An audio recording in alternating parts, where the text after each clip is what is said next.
Hey guys, welcome to Weekly Property News Update. I'm Brendan Leggerwood and this is the 2nd of February 2009. As you can see in the background there, the boys are starting to make a snowman. We've decided to call it a day as it's getting quite heavy here, the snow. But anyway, today what we're going to cover is what comes after the property crunch. Okay, so we're going to look at stock levels are drying up for property and the fact that we're going to have to start doing off-plan soon.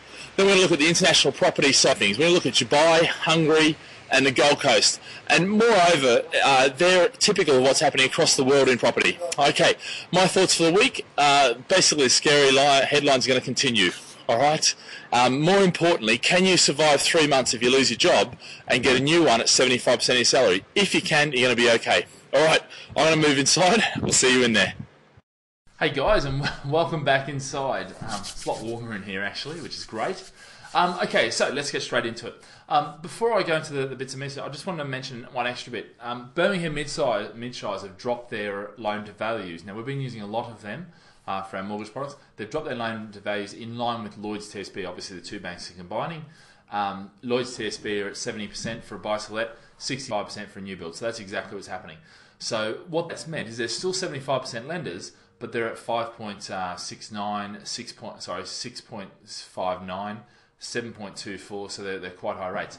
But yeah, so we're just looking into now. There should be an announcement on Thursday, or there will be an announcement on Thursday from the Bank of England. So we're looking forward to that and seeing what mortgage products are out there. Okay, so first thing I wanted to cover is Offplan, because what's going to start to happen is stock lists from all developers are starting to drop off. Now, what that means is that, for instance, about probably 9 months ago, we got given 14 pages from a developer and says, here's my stock list, this is what I've got, complete, ready to sell to you.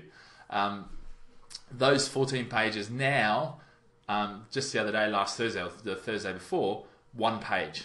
Okay. Now, once that 1 page is gone, there's nothing left. Everything will be off plan or built to order, as they say. So effectively, either off plan or built to order. Now, what that means is that you're going to be having lots of opportunity in the off plan market. Now, the problem that they're facing is developers are going to banks, and banks are saying, we don't want to lend to you, okay, via the credit crunch. And this is what the this developer in particular blame RBS for withdrawing the money. So they basically said, yep, we're down there. Now they've said, no, we're not going to do it, okay? And this is happening a lot. And what that's going to do is mean that the demand is going to come back, the supply is still going to be lagging, creating prices to go up. So that's good news for investors, and especially if you're looking at off-plan side of things. Off-plan being where you buy something that isn't ready, it's off the plan, the architect's plan, if you like. Okay, you'll be hearing a lot more about this over the next few weeks and coming months, because what I'm going to do is raise your level of education about that. So a little section of each week, I'll cover this particular topic, the off-plan, and the opportunities that exist, because there are some massive opportunities to make some really good money. Okay, even through not owning the property. All right. And yeah, bottom line with all of this is the fundamentals remain the same. And if you still apply the fundamentals in exactly the same way as you have previously and you've made money, then they'll continue to go. Nothing's changed from that perspective, okay? You've got to make sure you're buying with good, solid as fundamentals. Shops, schools, transport links, major employers, major investment, okay? If you're doing that, you're always going to have a property that will go there. The great thing now is that cash flows are easing a lot, and lots of our investors have been writing in and calling in, talking about they're now cash flow positive, which is great news for them. Because now, obviously, the holding of the property becomes easier. We've been through the expensive part where interest rates have been high. Okay, so let's look at international property news. First of all, and I haven't picked on Dubai or any of these countries, but they're just indicative of what's happening across the world. Okay, Dubai property prices may fall up to 50%. Okay, and if you're looking here, Trade Arabia, that Dubai prices are down 25% since September. Okay, so 4 months dropped 25%. And this is indicative of what's happening all across the thing, especially in a development where there was a massive oversupply. There was a list that was distributed that said £73 billion of property projects are either on hold or cancelled.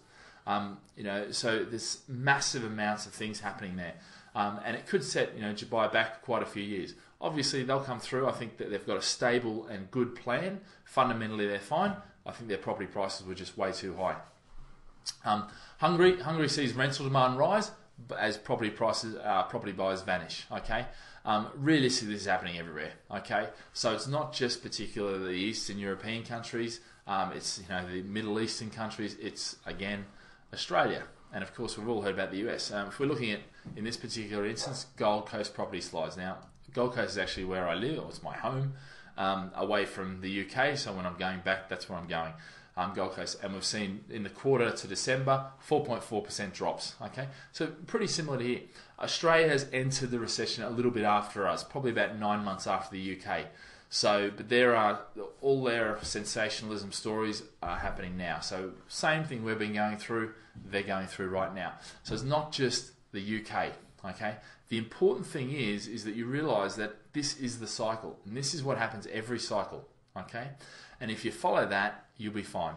Okay, so let's have a look at my thoughts for this week, which are the scary headlines are going to continue, and they will continue throughout this year. Okay, if you want to find a scary headline, you will find it.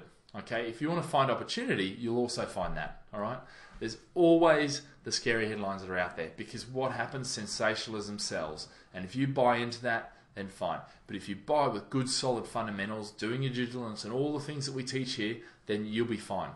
Now, the real question you want to ask yourself is, can you survive for 3 months if you lose your job and you get a new one at 75% of the salary? Okay, because that's realistic worst case. The principle of realistic worst case is what I talk about. If you can do that and you've got the cash flow to do that, then you're probably going to be all right. You're going to be able to see yourself through this. If you haven't, then you need to look at steps or take steps in order to get into that position. So realistically, this is all about emotional intelligence, being able to sleep at night and pass the property sleep test. Okay, if you want any help with that, by all means give the team a call, and we can take you through some really simple steps, okay, to either get you on the right track or to prove to you that you are already on the right track.